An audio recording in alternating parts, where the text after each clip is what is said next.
barangay at SK election. So mga kapobre, ito na naman po yung term setting bill ang ating pag-usapan. So kahapon, nagpa-unlock ng panayam si Chairman George Garcia ng COMELEC.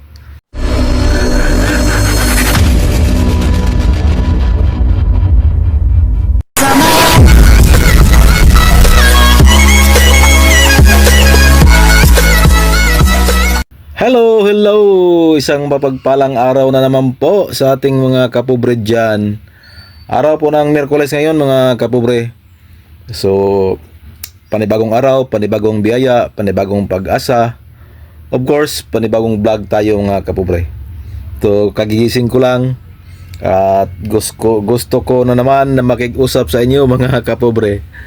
So, ito po ay talakayan lang po natin.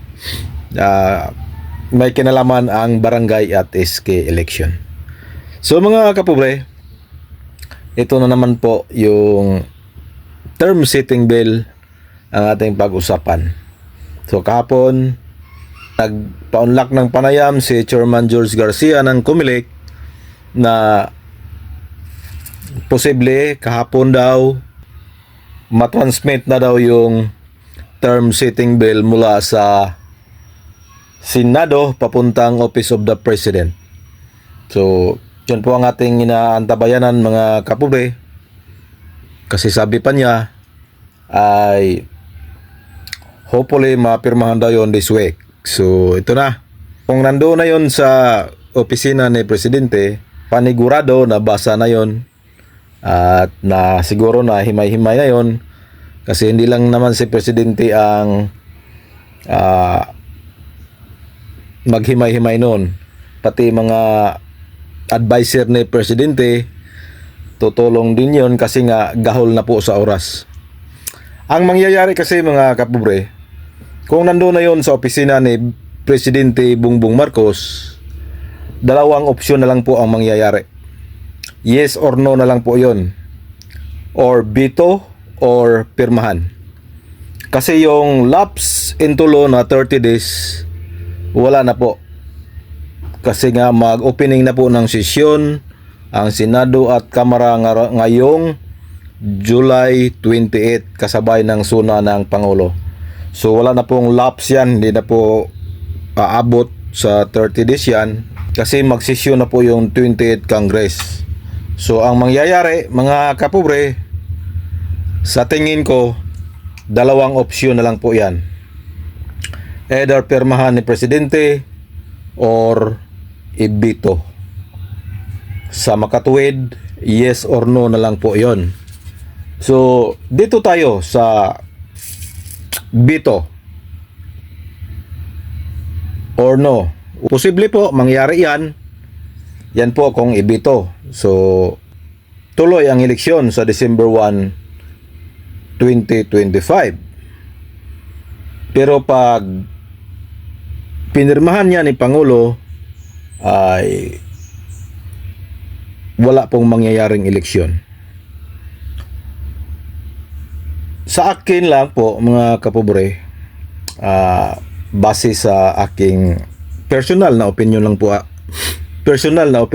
to, malabo pong magkaroon ng eleksyon sa December 1, 2025. Again, akin lang po itong opinion, pero ito lang po ang aking nakitang senaryo. Kasi mga kapobre, this coming October is mayroon pong parliament or election sa Bangsamoro Autonomous Region of Muslim Mindanao. Kaya nga nasabi kong malabong magkaroon ng eleksyon sa barangay at SK ngayong December 1, 2025 kasi nga yung eleksyon ng BARM ay ano yan, parang sensitibo yan. Alam naman natin mga kapobre diyan sa Mindanao. Yan po ang ating pambato kung tapang lang ang pag-usapan. So mga kapobre, dahil nga yung BARM na eleksyon is kailangan talagang tutukan ng doble or triple ng komisyon o eleksyon niyang eleksyon na yan. Kasi di natin ba ipagkaila ang Mindanao is medyo lagi dyan na nalagay sa hotspot pag mag-eleksyon. So tayo kailangan talagang bantayan ng maigi ang eleksyon na yan. So October, November, December. So isang buwan lang ang pagitan kung mag-eleksyon sa December 1, 2025. Napaka-eksi na po yan.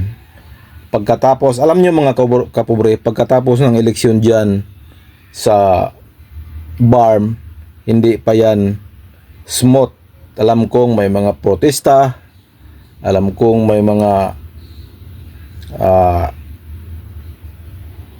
problema kunti, sana nga wala, pero alam natin ang Mindanao. Kaya sabi ko, malabong magkaroon ng eleksyon sa barangay sa December kasi nga full force yan, yung kumilik, nakatutok talaga yan ngayong October na eleksyon sa BARM. So yun po ang nakikita kong senaryo mga kapobre. Pero ganun pa man, nasa presidente pa rin yan kung ano ang kanyang magiging desisyon.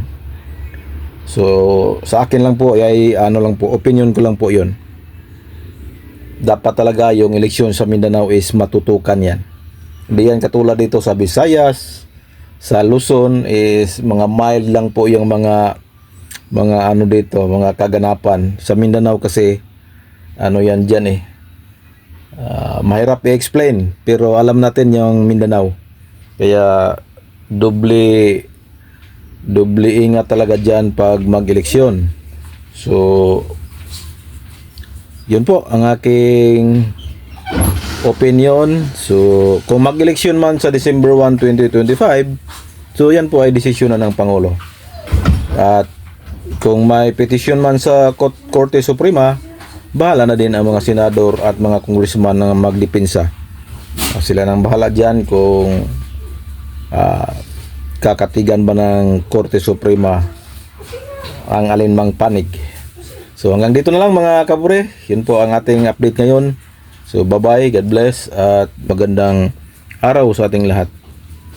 Babos, love you all.